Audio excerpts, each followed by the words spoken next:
Underage drinking. Some say it's a rite of passage. Others say that it can't be that harmful. We say that preventing access to it and use of it is the best thing to give youth the promising future that they deserve.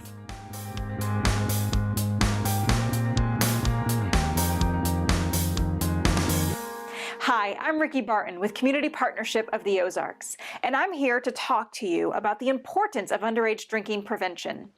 Compared to 15 or even just 10 years ago, there has been a decrease in the prevalence of alcohol use by those under the age of 21 across the United States.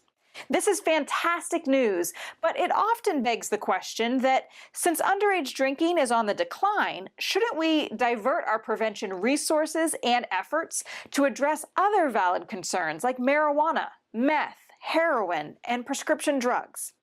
While it is important to address the use of these other drugs and their related consequences, let me share some compelling reasons why it remains critically important for a community to continue its efforts to decrease underage drinking. Despite what we see from our social networks and the media, underage drinking continues to be the #1 drug problem among our youth, both in prevalence and in the many significant consequences related to its use. In fact, underage drinking accounts for 11% of all the alcohol consumed nationwide. You may not have the same fearful images of underage drinking as you might when you think about meth or heroin use, which are commonly thought to be more dangerous. However, the fact is that 5 times the number of people under 21 die each year from alcohol use than from all other illicit drug use combined.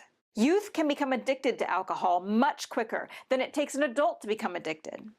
Research shows that if an adult waits until age 21 to start drinking alcohol, addiction from problem drinking typically won't develop for another 5 to 15 years. Since a young person's organs, especially the brain, are still developing often into their 20s, they can become addicted to alcohol in as little as 6 months from their first use. In fact, 1/5 of those in the United States experiencing alcohol dependence are between the ages of 12 and 17. This early use of alcohol can also have lasting effects on their brains, as studies reveal that up to 10% reduction in overall brain size compared to teens that do not use alcohol, with damage particularly to the learning and decision-making areas of the brain.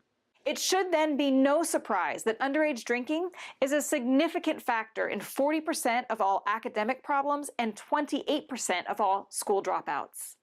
Underage drinking contributes to a host of other risks and consequences as well. There is a strong connection between underage drinking and mental health challenges, such as anxiety and depression. Compared to youth who abstain from alcohol use, youth who drink alcohol are twice as likely to attempt suicide and more likely to misuse other drugs like marijuana, cocaine, and prescription drugs. Underage drinking also increases the risk of consequences such as unprotected sex, sexual assault, sexually transmitted diseases, car crashes resulting in injury, burns, unplanned pregnancy, alcohol poisoning, traumatic injury, drowning, and homicide. Additionally, the economic impact of underage drinking is enormous. In 2013, the tangible costs of underage drinking in Missouri was a staggering $458 million. If pain and suffering are factored into the equation, that figure increases to an astonishing $1.3 billion. If for no other reason than the dollars and cents impact, it is important that communities realize that underage drinking prevention is something we should all be concerned about. If you are interested in more information about how to get involved in underage drinking prevention, contact Community Partnership at 417-888-2020 or visit the web address on your screen. And thanks for watching our Helping Everyone Learn Prevention video series.